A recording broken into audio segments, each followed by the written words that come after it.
information about who's up, who's down, who needs support, who needs help, and what arguments should be made. Now, talking about who's up and who's down, we may have a real surprise coming in the state of Kentucky. I don't want to jump the gun, Dr. Rand Paul, but might you have some kind of an announcement coming about your political future and the future of freedom in the Commonwealth of Kentucky? I do. We've announced that we're forming an exploratory committee to run for the U.S. Senate. Well, congratulations to you, and obviously we wish you well, and it'll be a great race. Just a little bit of the logistics. Are you going to challenge Senator Bunning in a Republican primary? Are you going to run as a Republican? Are you going to run as a Libertarian? What are the mechanics for getting out a message of freedom in a system where the two parties seem to control everything? I'm going to be running as a Republican. And it's still uncertain what Bunning, what his plans are. At this point, he says he's running, but he's encouraging other candidates to form exploratory committees that will compete with him for raising money. And he says he will run unless he doesn't raise enough money. So there's a lot of doubt created by encouraging other people to run as to whether or not he'll stay in the race. Some Republicans I meet, even on the executive committee, have been telling me for months that it's a done deal. He's not really running. And if he is running, he needs to overcome that doubt. But because of that, we're organizing. I'm traveling the state. We've got a website, randpaul2010.com, and done by some really old political hacks out in California, age 24 and 25. Those are the best kind of political hacks to have, because as you may have heard Shelley Roche and me chatting as we were going through the mechanics of getting you on air with us, the Internet is such a powerful tool, and it is the youth of America that forms the basis for this movement. Dr. Rand Paul, what is the state of the Republican Party in Kentucky? We know what its state is nationally.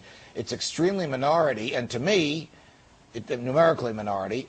I don't think the Republicans even know what they stand for anymore.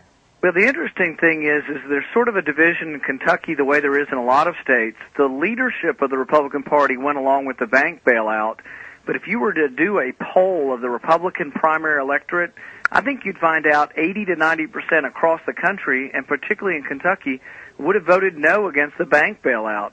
So we're sort of at odds with our leaders, which maybe means we need a new set of leaders. You know, as I mentioned to you on radio, on Brian and the Judge earlier today when we talked about this, I was interviewing John McCain the other day, who was trying to sound a little like your father. And I said, wait a minute.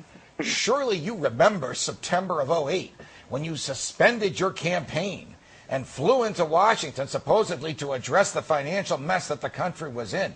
At that point, 70% of the people were against the bailout. There are a lot of people who think you might be president today if you had voted against the TARP. You went along with it.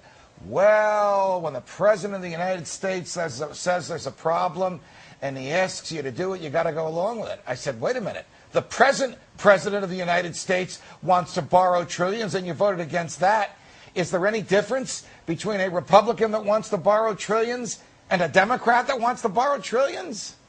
Yeah, and that's the real problem, is that, for example, all throughout the Bush administration, very few, if any, Republicans voted against the budgets. When the deficit reached $500 billion in a year, you had Ron Paul and about 5 or 6 Republicans who would vote against it. Maybe 20 Republicans. But very few have the guts to vote no. Look at the alternative now. We complain, and all the Republicans voted against President Obama's $1.75 trillion, but you know what their alternative was? Like $400 or $500 billion, and with a plan to balance it in 10 years. Nobody believes you'll ever balance a budget in 10 years if you don't have the guts. You got to stand up the way 30-some-odd states do, and you have to balance it every year. And I think one simple way of presenting this to the American public is, let's just introduce the budget from 2004 and 2010, and presto, you've got a balanced budget. Let me ask you about a couple of specifics. I think I have an idea where you stand on them, but I want to hear it from you nevertheless. The most offensive parts of the Patriot Act are about to expire.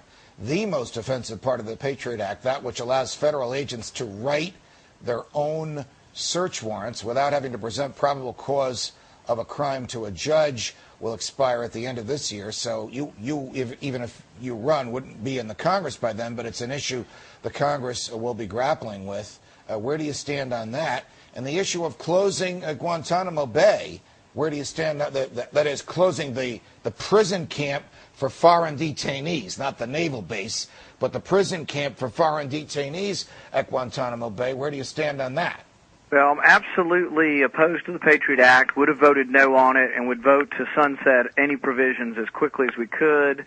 I think one of the greatest descriptions of it is in this little book we read in my book club not too long ago, Constitution in Exile. You heard of that one? I have. You're so kind. Thank you. But it is true. And actually, the other thing, without sucking up too much to you, that I love is there's about a 4-page summary you have of the destruction of the Fourth Amendment through going from the late 1970s in FISA to the present of what's happened to the Fourth Amendment.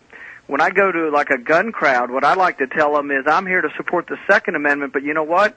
You can't have the Second Amendment if you don't have the First Amendment. That's why McCain-Feingold really damages groups like gun groups. And then I say, look, you can't have your Second Amendment if you don't believe in the Fourth Amendment. Right, which is why so Thomas Jefferson... You really have to explain this to people, and I think a lot of people understand it, but they don't realize that 99.9% of Republicans all voted for the Patriot Act. Absolutely. And it's funny how you run through the amendments as you did, Dr. Pohl. It's the reason that Thomas Jefferson and the Anti-Federalists said, you want this Constitution, you get these 10 amendments in there.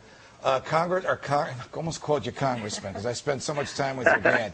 Dr. Rand Paul, thanks for joining us. Thank you, Judge. Of course, we wish you the best. We hope you'll come back from time to time and visit with us again at Freedom Watch. I'd love to. And tell your viewers to look at my website, randpaul2010.com. randpaul2010.com. Thank you, Dr. Thanks, Paul. Judge.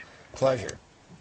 All right, Glenn Kane Jacobs, welcome, big guy. Welcome to Freedom Watch. Hey, thanks, Judge. I'm a big fan. I haven't had a chance to pick up Dred Scott's Revenge yet, but I've enjoyed your other books. Well, you're very kind to say that. Thank you very much. And with the exception of your former, maybe future colleague, Jesse Ventura, I don't think that I've ever spoken to a professional wrestler on the air, and it's a thrill for me. Absolutely. Where do you see the country going from your point of view? You're a small businessman. You're an entrepreneur. You're an athlete. You're an entertainer. You come in contact with people in all walks of life. Where are we going, and are you happy or disturbed about it? Well, I think like probably everybody else you're going to have on your show, I'm disturbed. Long term, I'm actually optimistic, but short term, I'm pessimistic because, of course, the things that the government is doing is 180 degrees from the way that we should be doing, both with fiscal policy and with monetary policy. But like I said, long term, I think what's going to happen is, I think because of shows like this, because of the message that is getting out there, because of Ron Paul's campaign in 2008, I think the American people are thirsty for real change. And, of course, that's what President Obama capitalized on to win the presidency. But I think that they are looking for the sort of change that we talk about, more freedom, a reinvestment in free markets, and individual liberty. And I think to solve the country's problems, the only way to do that is to embrace those principles. Looking, our viewers, as you're speaking to me, are looking at pictures of you. We just saw your shaved armpit, and now we see your incredible washboard stomach. You and I have not met in person yet, but I very much look forward to when we can, and maybe to when you can be here in New York and engage with us for the full hour of the show. Are you surprised at the number of young people that are so active and willing to be combative for their liberties? I mean, it wasn't too long ago when young people were complacent and just sort of expecting their jobs to be handed to them. But it is a generation even younger than you, and certainly younger than I, that are really the backbone of this movement. Yeah, it's very refreshing, and you're exactly right, and we saw that with the Ron Paul campaign. All the young people got involved. And once again, I mean, I think reality has this tendency to shake people up. And with the young people, they've been told certain things about America, about the country, and then the reality isn't quite the same, especially when you look at things like the unfunded liability of Social Security and Medicare. Those things are coming due. The debt, which is going to be a burden on these kids. And let's face it, I mean, we talk a lot about people being dumbed down and apathetic. I don't think that's true. I think people are smarter than we give them credit for. They just